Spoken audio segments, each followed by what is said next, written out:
In my practice as a chiropractor, I see people who have gone through physical trauma repeatedly, mental, emotional trauma. And one of the biggest diagnostic indicators that they're going to get well is how healthy were they physically? How mentally fit were they before the crisis occurred? And that is one of the reasons why I am so delighted to have on the show today Linda Gross. Linda is an author, radio show host and personality, coach, speaker, and influencer. Linda, you are an expert on men's health. You're an expert on today's program on these subjects, and I can't wait to introduce the world to you. Welcome to the show. Thank you so much for that warm welcome.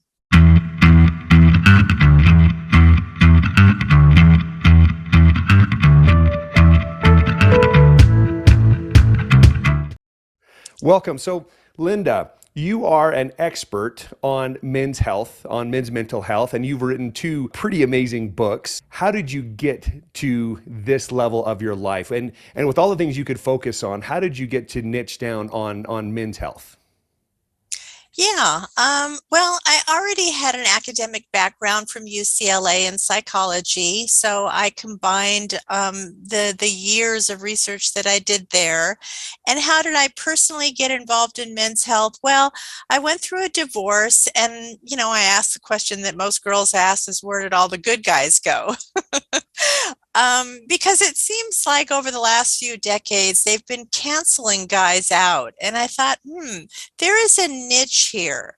There's thousands and thousands of sites and podcasts and whatever for women, but who's giving a voice, a safe voice for men? So I thought I would fill that voice. So I started off just doing a blog, a 5-day blog, Monday through Friday. And the blog got super popular. And they're like, oh my God, this is advice we have never heard before.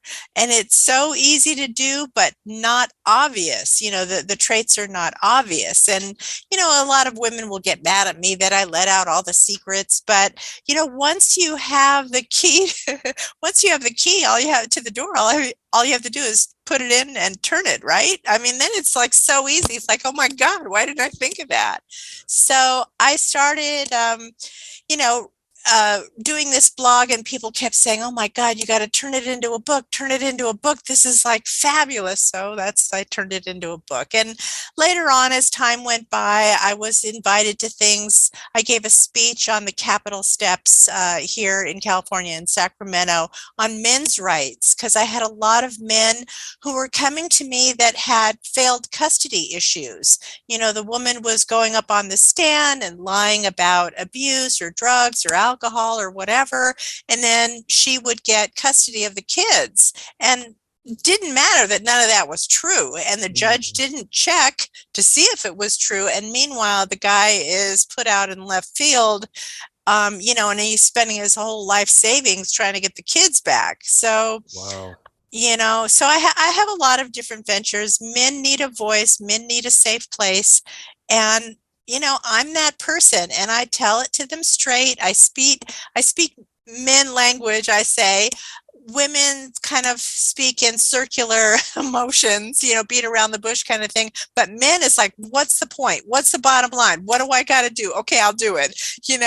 So they like that direct talk. So I give them what they want, and they come away. I get letters all the time. People say, oh my God, I've read your book 5 times. And each time I get something new out of it. Or, chapter 3 wasn't relevant, 6 months ago, but oh my goodness, chapter 3 is very relevant now. So they tell me that they actually use it as a reference guide. It's their men's Bible. I love that. I love that you are a voice. I love that you help them to men to advocate for themselves, and you're right. We've seen this where the tables were turned years and years ago. It was horrible. We were constantly the bad guys because we were the bad guys. Yeah. There was a lot of sexism. There was a lot of inequality. And there is no hiding from that. That absolutely was true. But we've seen this cancel culture come, and where men, we don't feel that the ability that we can be vulnerable. We don't feel that we can be sometimes honest or show emotions. And I love that you're teaching them how to advocate for themselves, how to be vulnerable, and how to speak on a platform of truth. I absolutely love that. How easy is it that you see? So, because I love that you shared a concept. People will read a part of your book and they'll say, "Oh, like this is happening to me right now in my life." But then 3 months from now, how would you teach? What would you say would be the best way? Because again, crisis is going to happen in people's lives. Mhm. Lessons, as we call them, right? Lessons are going to keep coming until we learn them. How can people learn that lesson ahead of the game? So we see what's right in front of us, right? Sometimes we get those blinders on, but people 3 months from now, if they didn't have that information, we can flounder, we can struggle physically or emotionally. What would be your best advice to people to say, learn this material now and make it applicable so that when it does come, you know exactly where to turn, where to weave? What counsel would you give for that? Well, the good news is that information always goes in. We may not act on it, but it always goes in. It's always there. And the reason why I know this is when my kid was growing up, she was like 4 years old, and she would filter in these concepts, not understanding what they mean or how they relate or whatever. And then like at age 8, she would pop up and say, "Mom, what about XYZ? This is how it applies." And I'm like, holy crap, you held that in your brain for 4 years? So I know that the information is going in. So it's up to what do we do with the information. So we just might not be emotionally, psychically, whatever. We might not be ready to act on it. And that's okay. Just realize that when you need to go deep, when you need to pull it out of your gut, it's in there. So So give I, yourself some grace. I absolutely, and I love that you hit that concept. It's a simple concept that, what we think about, we bring about. What we focus on is what we Oh bring. yeah. Is everything we put our It energy to is what magnifies, will as they it'll say. magnify. Absolutely. So there's going to be times of repose where we need to recover, where we can watch a movie, read a fun book. But if we aren't putting those critical life lessons into our life, that's what happens. And I know that you've been inspired by some wonderful people in your life. I know you've been inspired by some incredible authors and books that have helped you develop a strong mindset. Because again, just like exercising, we have to exercise to be strong. What Yeah. are some of the books that you would say has inspired you? Because again, what I've realized in my life, Linda, is what seems common to you may not seem common to someone else. And when I share a book, Mm. people are like, I've never heard of that book. I'm like, oh my gosh, really? Like this book's changed my life. What are Yeah. some of those books that have helped you develop a strong mental fortitude and a strong mindset? What are the things that Just wanted to say one last sentence on oh, that please, previous please. thought. On being proactive. I have a big population of young men, and maybe they've seen their parents go through a divorce or bad marriage or whatever it is. And they're like 18, 19, 20, 22, whatever. And they go, "Linda, I got your book because I want to break the chain.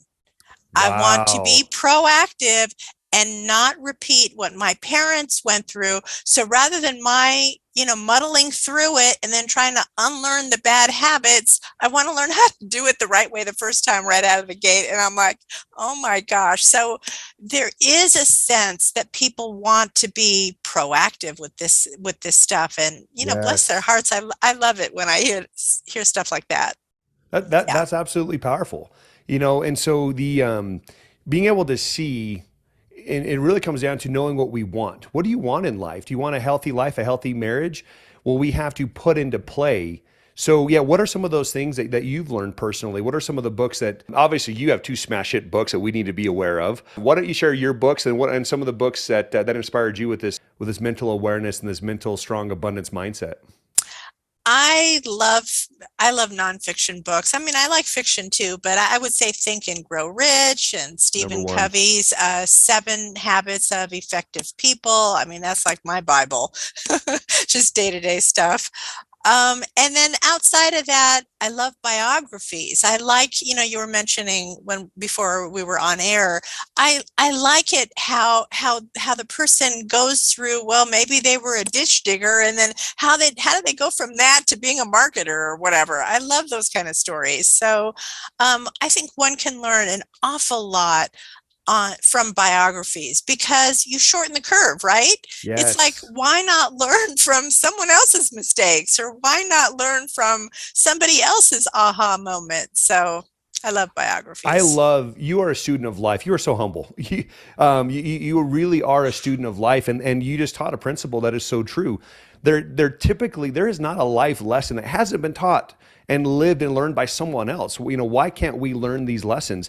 I was very fortunate when I was going through my undergrad years. I worked at Chili's back in Yeah. the day. And in 2002, Stephen Covey, once a week when he was in town, came to Chili's and he would Oh, ask for get us out. personally. He and his wife would get Caesar salads, chips and Okay. salsa, and waters with lemons. And he would tip me double what his meal cost every time. And I would literally just learn from this incredible soul. And that was what I said, gosh, if he's been through all these life lessons, what can I learn? Why would I have to go through these on my own and try to find a solution?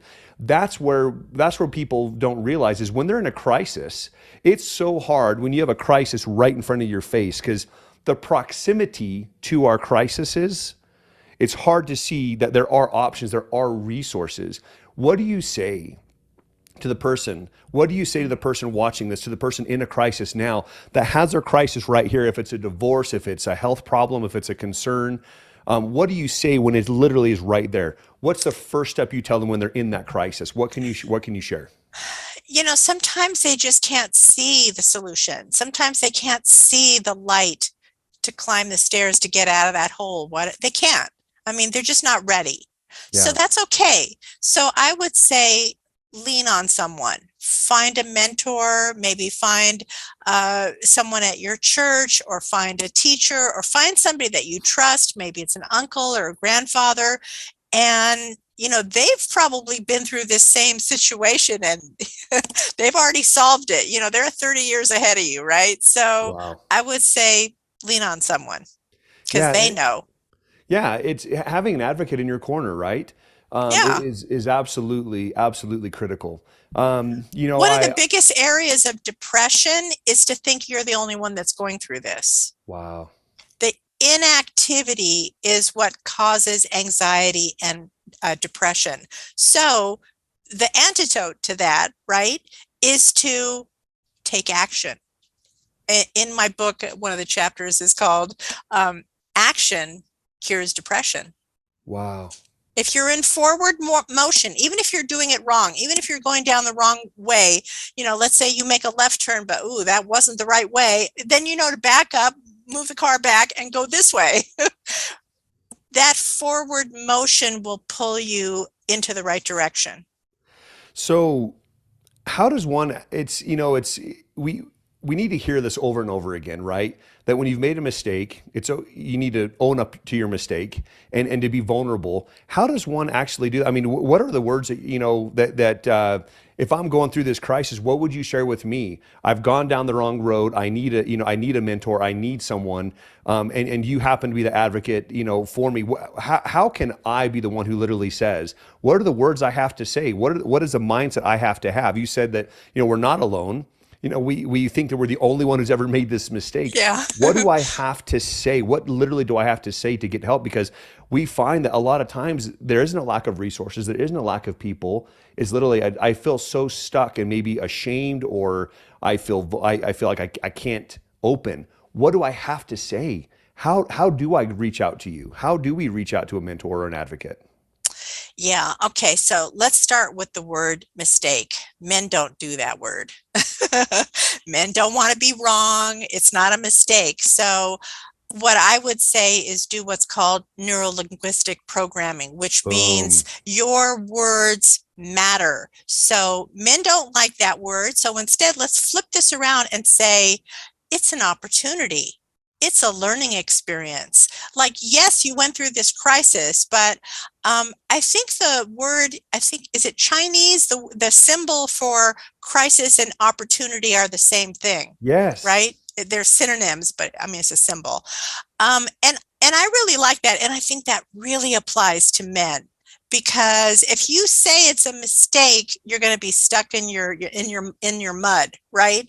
But if Yes. you say, "Oh my gosh, this is a learning opportunity. How can I look back and learn from what I just went through?" That is And powerful. and the biggest area that I apply this in is divorce, unfortunately. The guy will always say she did this wrong and she was a biatch and she was this and she took my. And so I have to ask the $1 million question, which always breaks them out of their slumber. What was your part in the demise of the marriage? And oh my God, that shocks them into reality. And it's like the clouds are lifted, and they finally, at that juncture, they finally find the solution to what they need to do to move on. I mean, what a few powerful concepts. I mean, words are power. Well, the power we give those words are absolutely they're critical. The voice we have in our head is absolutely critical. And you taught a very important principle that accountability is key. If you were to get rear-ended by someone else, the first thing you want to think of is you want to point blame. You want to point blame. It's not my fault. But when we point blame and we don't put it within ourselves, that's when we see danger happen. That's when we see sickness happen. Accountability doesn't necessarily always mean liability. In that case, with divorce, absolutely, there's always going to be accountability. And that's when healing can truly take place. Even if darts have been thrown and you can't unthrow them, but accountability to ask for forgiveness of the person you've hurt, because there's so many people affected, especially your former spouse and especially your kids. But accountability is key to allow you to heal. What do you say?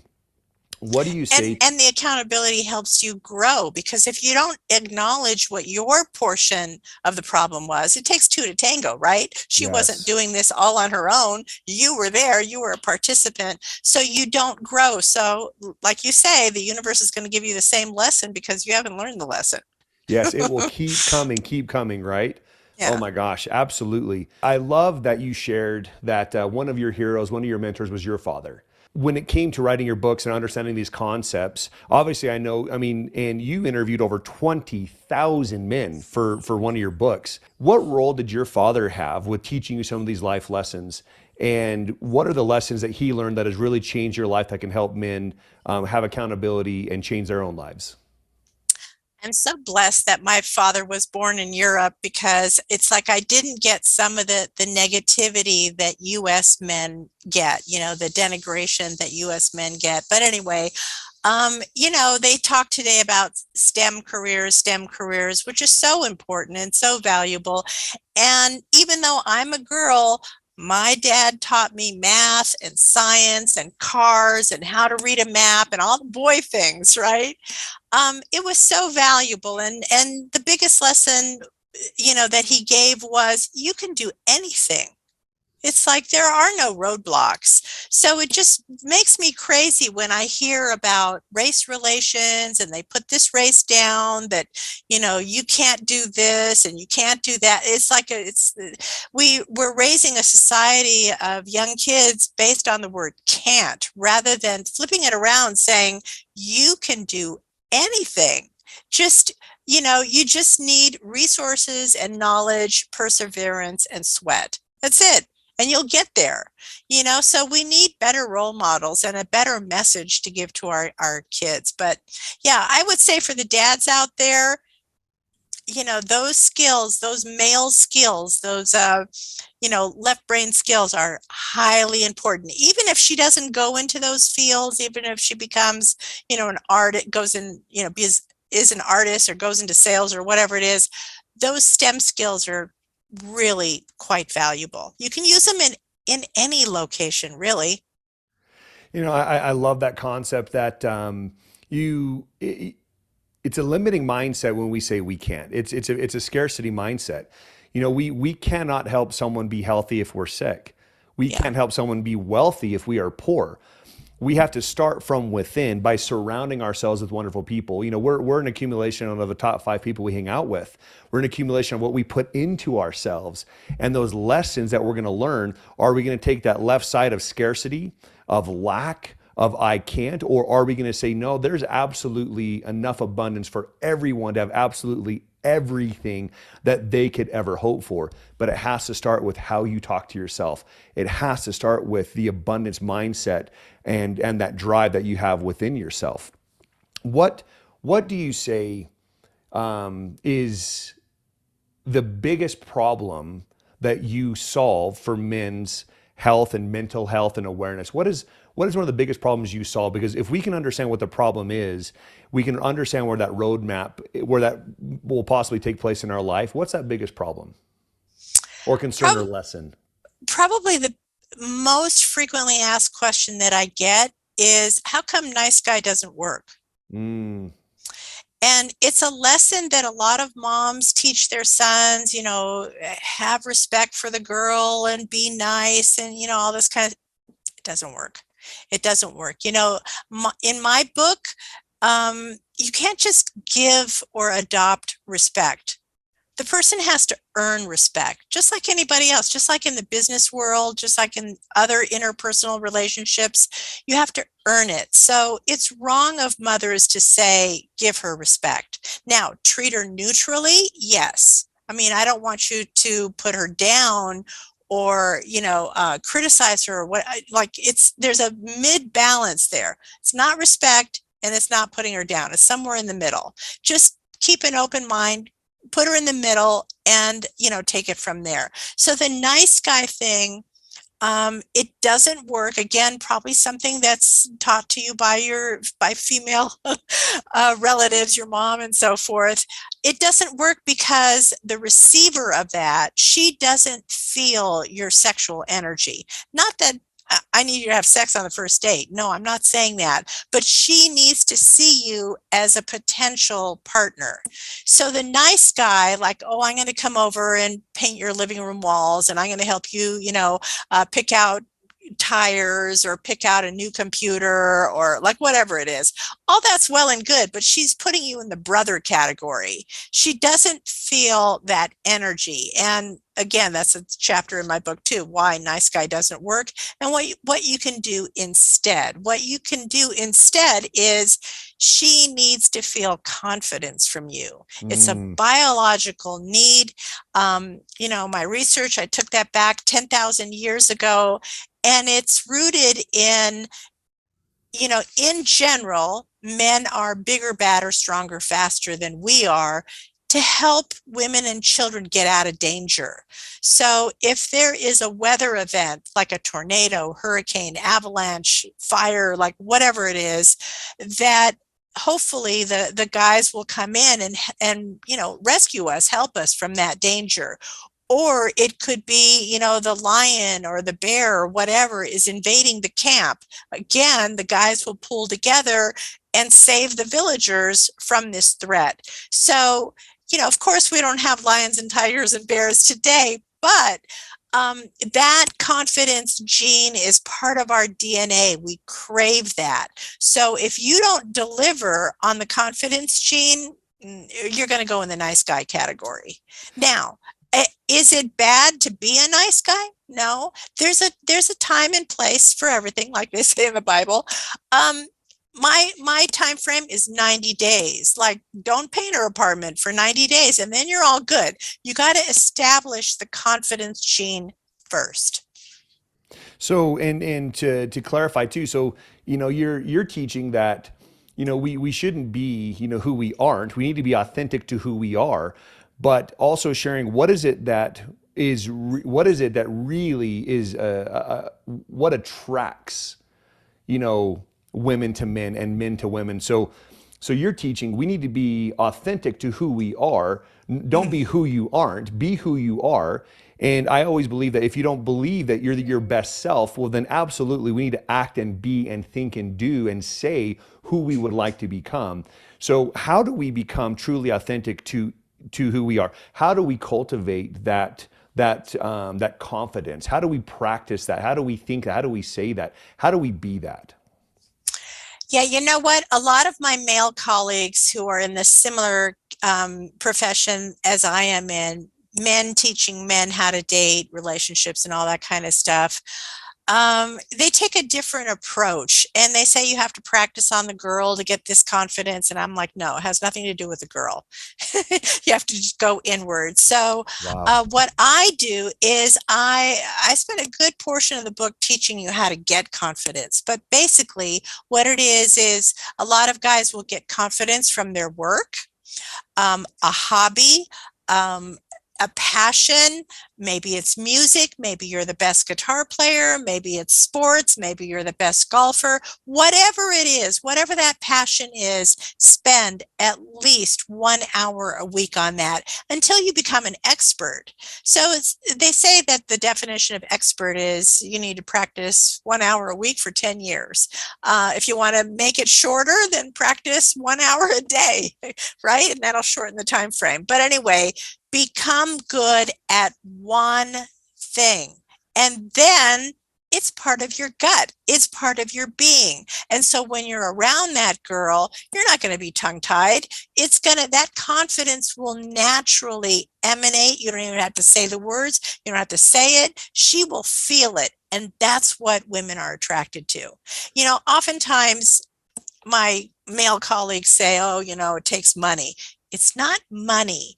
It's what the money represents. The money represents confidence, that you came from nothing and you made this amount of money. And if you lost it all tomorrow, guess what? You already know the path on how you made it, so you can just remake it.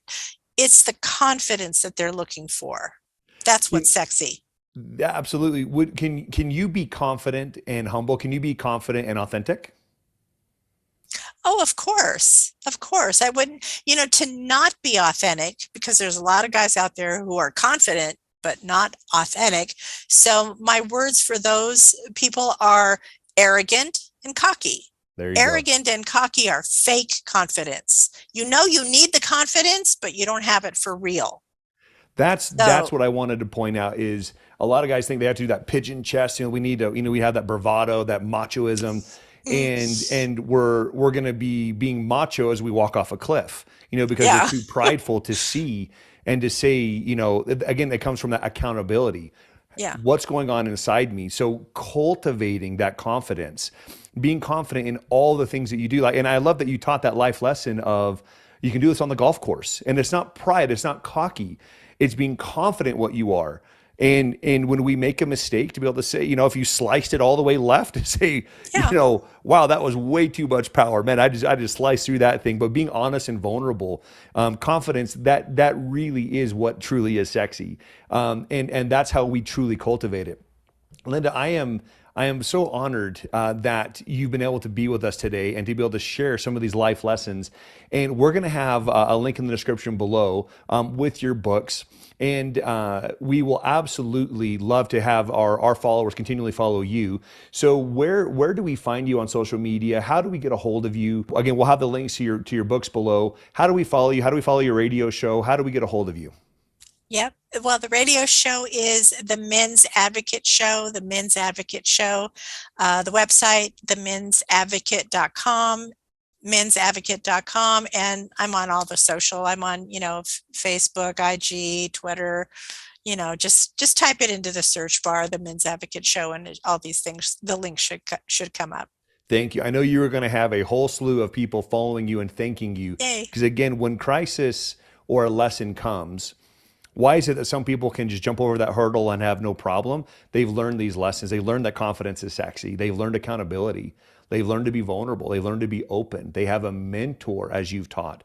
They constantly feed themselves with what is positive and with what they need. They constantly say, think, and be what they want to be, their best selves. Thank you for teaching us these lessons. And I am grateful that we have you in the world in this corner to be able to advocate. Thank you so very much, Linda. Thank you, Jake. I really appreciate that. What kind words you have. We appreciate you, and we'll have to have you on again. Again, please follow Linda. Learn these lessons now so that when a lesson does come, it literally is simply a hurdle. And if you do get stuck, accountability and honesty. How did you attract this? What is your part to play so that you can heal and help others heal at the same rate that you would wish to be? So thank you so much, Linda. Thank you again. Appreciate it.